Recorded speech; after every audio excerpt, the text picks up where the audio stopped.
Hello friends, this is Ponniyin Selvan, episode 6. In the last week's episode, we saw that Vandiyathevan was received coldly in Kadambur Palace by Sambhuvarayar and Pazhuvettarayar.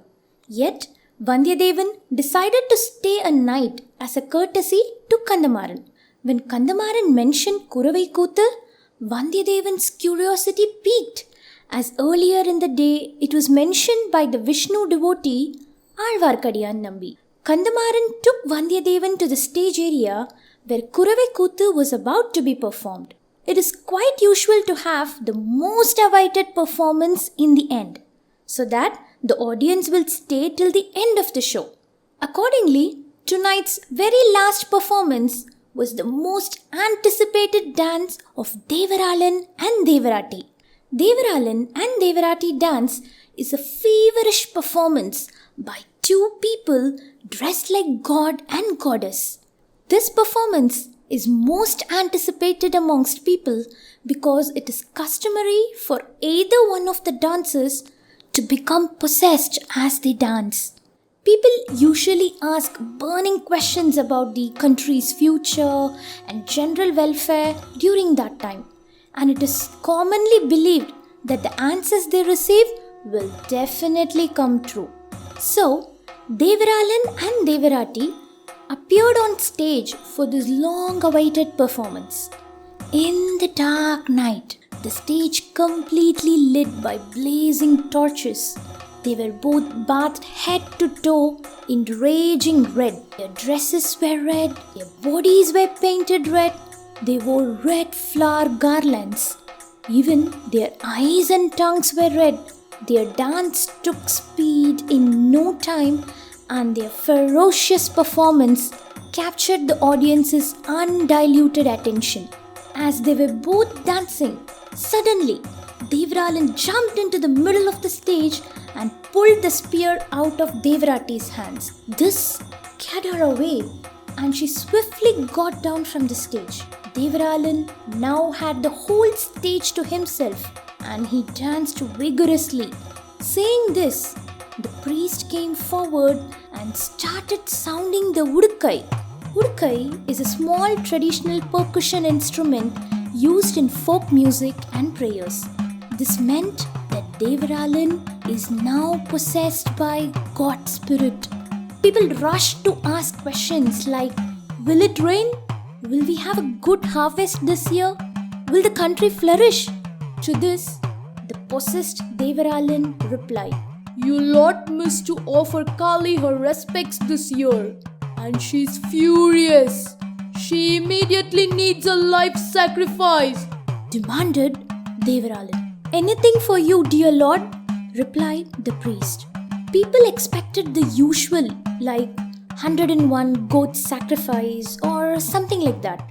But to everyone's shock, Devaralan screamed, She wants blood! She wants the 1,000-year-old royal blood to shed! Everyone was spooked, especially the important men of Chola dynasty sitting amongst the audience. Sambhuvarayar signaled the priest to end the session, and the priest stopped sounding the udukkai. As the sounds died, Devaralan lost his step and fell unconscious on the stage.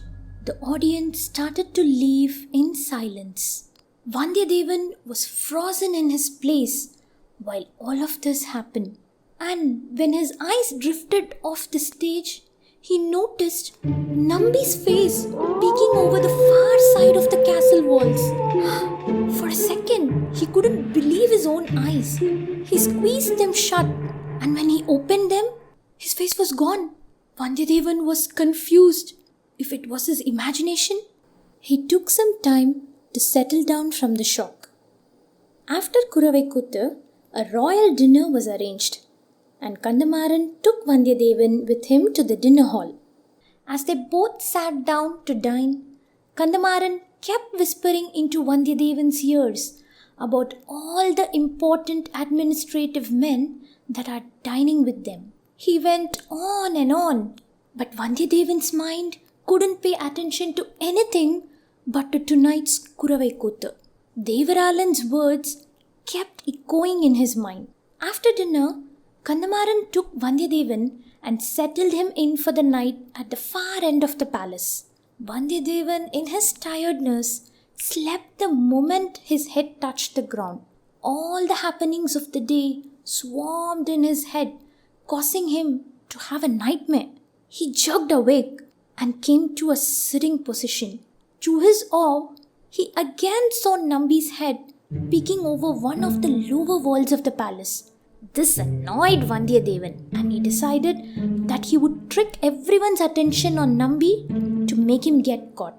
But as he got closer to Nambi, he noticed what has captured Nambi's attention. He heard voices talking below the wall. A group of men sat in a circle around a small bonfire. Only their faces were weakly visible, and Vandiyadevan could make it out to be all the administrative men of the Chola dynasty. Among them were Palvettarayar, Sambhuvarayar and Kandamaran. Next to the circle of men was the palanquin that came behind Palvettarayar's army. Vandiyadevan assumed that Nambi is here to give the letter to the girl inside the palanquin. Just as Vandiyadevan was sneaking above, wondering, hearing his name in the conversation drew his attention, and he started listening closely, hiding from everyone's sight. It was none other than Palvettarayar who inquired about his whereabouts to Kandamaran. Kandamaran replied that Vandiyadevan is sleeping in the far end of the palace, to which Palvettarayar said, What we are about to discuss are royal secrets, and not one word should ever get out. It's highly dangerous to us. And especially since your friend is Aditya Karikalan's man, if he even gets to know, even slightly, killing him will be the only way to ensure our safety, said Palvettarayar. Hearing this only made Vandiyadevan more resolved to hear what they were about to discuss. He froze in his place. Since he was completely concealed in the dark conveniently, he was able to see the men sitting down while they cannot spot him at all. Palvettarayar began to address the group. So, what did Palvettarayar announce to the group? What was the reason for this secret meeting? Why was a palanquin next to him? Did Nambi get caught? Did Vandiyadevan hear the whole conversation? Let's see all of this in the next episode. Until then, bye!